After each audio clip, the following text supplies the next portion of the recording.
Hey, what's up?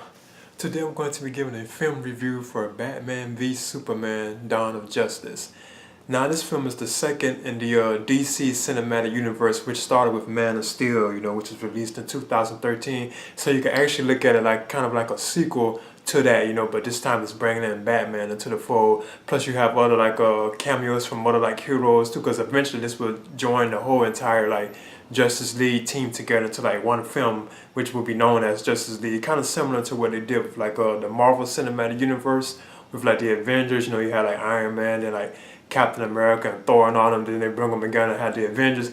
That's what they're actually like kickstarting right now. It's like the actual like Justice League film in. So, but basically, well, it still kind of is very connected to Man of Steel because you have Henry Cavill returning as Superman again, and then you have the director Zack Snyder, and then plus you have all the familiar like actors and actresses from Man of Steel, like Lawrence Fishburne. He returns, stuff and so on like that. But the film is basically about bringing these two like well-known superheroes like Batman and Superman together in one film, which is kind of cool, and I was always interested in seeing them do this.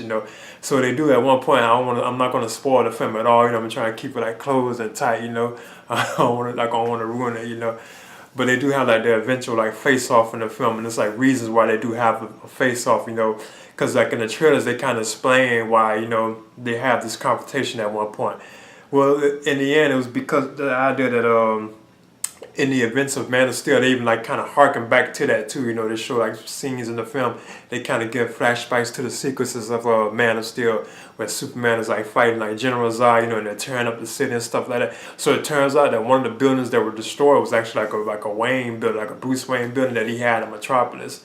So I think that what I'm saying, that's what causes all like this eventual build up to where like Batman himself wants to confront Superman. And plus on top of that, they have to actually realize, and which is like true, they have to actually realize once Superman turned out to be like a villain, like a bad person, like in the end, but for some reason he's like good or not. But once he turns like bad or somebody that wants to attack, that would be like a major threat. So it's actually, so obvious why they actually had to come up, with that kind of that plot, the idea of like once Superman was indeed the villain, however they take him out. So they do have like a situation, but I'm not gonna spoil it. It was kind of obvious, if you're like a fan, I guess you could say of like the comic book genre, like the hero is just so obvious how how you can actually stand a chance, like Batman himself could withstand a chance against Superman. Well, in this film, you have since they're bringing like Batman, so these are separate from like the Christopher Nolan films, which had Christian Bale as Batman and Bruce Wayne.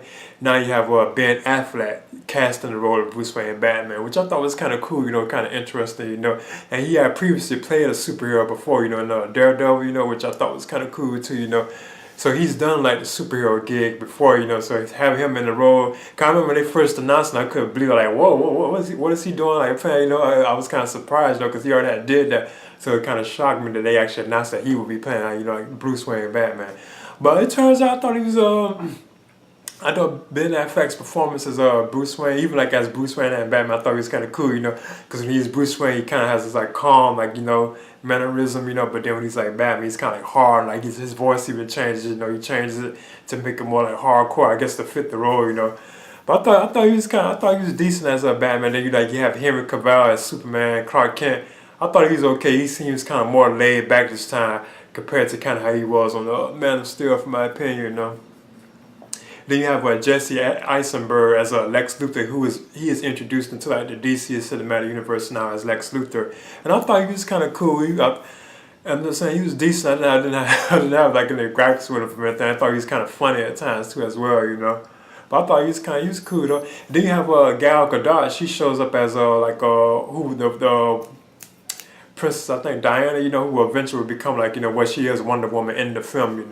Gal Gadot, her role is much larger than I thought it would, and I know she eventually will get her own Wonder Woman film, which I'm excited about too. Eventually, I think it's scheduled to be released in 2017, along with the Justice League film, which is probably released in the fall.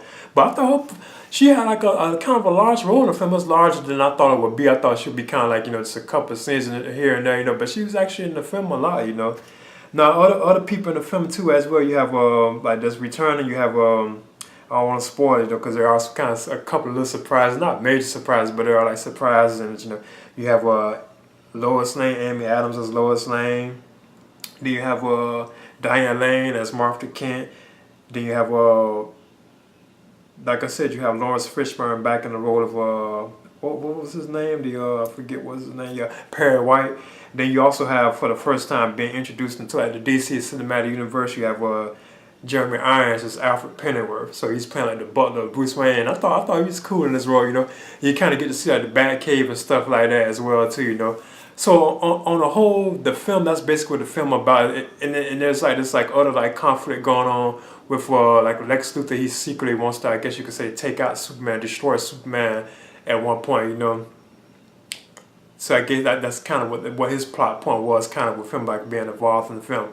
But at the same time, there are other like heroes, or like, well, not necessarily heroes, not even villains, but there are like other people with like superpowers that Bruce Wayne himself already kind of knew about, which I thought was kind of cool. Cause like at one point when he was like in like the Batcave, you could see him looking at like the files of these other people who will become a part of like the Justice League. Like he has one for like Wonder Woman, he actually had like her symbol. Then he had one for like Aquaman. Then he had like a symbol for the Flash, then he had a symbol for Cyborg. And you actually get to see like little quick cameos from all of these heroes. I ain't want to spoil it, but but they did already say that they was going to get to see them in the film. You get to see like little quick glimpses of them, because they all will each eventually have their own film, and then the eventual Justice League film.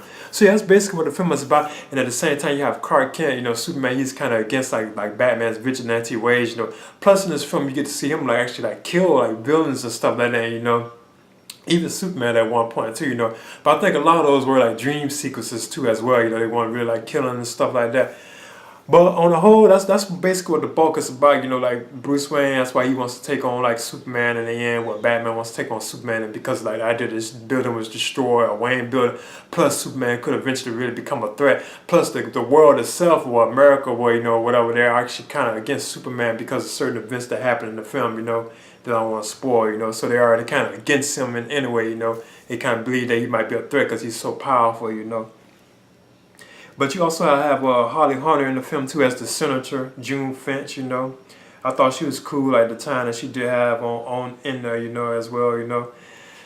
Now, in general, and I thought Zack Snyder, I thought he was, saying, but I'm a fan of his films anyway. Kind of like 300, I thought was good. Like The Watchmen, I think Sucker Punch he directed too as well. I thought those were Ant-Man still. I enjoyed all those films, so I kind of knew that I would kind of enjoy this film too, as well.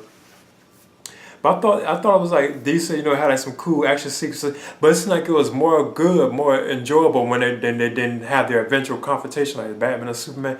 It was kind of more enjoyable when they weren't fighting, like basically just when they had like moments where it's like it's a Superman moment or when it's a Batman moment, or because they was actually having moments when they did kind of clash, but they didn't fight right, and they just meet each other and stuff like that. Like parts you can see in the trailer, like where Batman's driving the Batmobile and he crashed into Superman, like kind of they didn't fight at that particular moment, but there was like a little clash they had. I thought it was kind of cool, as well. But to me, it just seemed like it was more enjoyable before it got to the actual confrontation, And then they bring in another major villain, that all like comic books fans and everything, they probably would know, if you're a Superman fan, who it was, that they have to actually join forces together and like take out, say, like Wonder Woman. Then Superman and Batman, they have to actually join forces to actually take out this major villain, And that sequence was kind of cool. It was kind of on the cheesy side, to a certain extent. But it was cool, actually. Like the battle and stuff, it's cool seeing that being brought to like even like the fight before like Batman and Superman. It was cool actually seeing them like actually getting down like that in live action and not like animation form, Because it's very similar to like the Dark Knight Returns, like the part 1 and part 2, like DC animated films they did. It's kind of similar to that, and it borrows a lot from like the Frank Miller like storyline too as well. The story, except certain things were kind of like turned around and stuff in it, and there's actually some surprises in it too as well. But I'm not gonna spoil it. But in the end, I like the look of Batman too as well. I like the kind of like thick and like muscular, even like like his suit. They didn't have like this symbol, but they had like the church, the other like just bat symbol. I thought was kind of cool,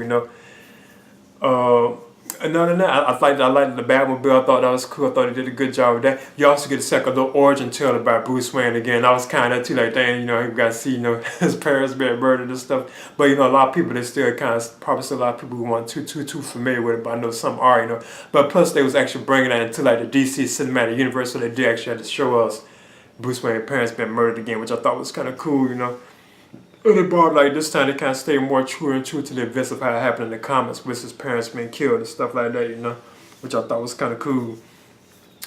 But in the end, I thought this was good. I'm looking forward to like the other DC like cinematic universe films. You know, like I know they got Wonder Woman coming next. I think like Justice League, Aquaman, Cyborg, The Flash. All them supposed to get their own films too as well. You know, which will be a part of like the DC cinematic universe. Plus, they're supposed to be actually separate Batman films too with Ben Affleck in them as Batman. You know.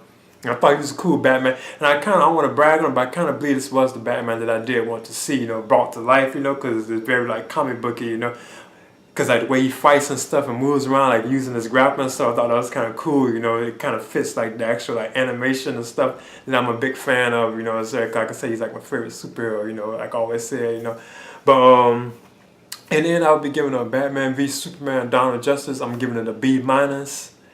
I was saying it was like I enjoyed it. You know, I would recommend it for like Batman, Superman fans, or like superhero fans, or DC fans, you know, in general. You know, but at times it was kind of when it got kind of close to like the end. Actually, after the confrontation and all that, when they're falling on it, that's when it kind of started dragging. Then it got kind of like overblown. But it kind of fits like the universe. You know, obviously it would be like that, and it would have to be like that for the eventual Justice League film. You know, because there's no telling who like villain, like major villain they would have to take on in that film, you know.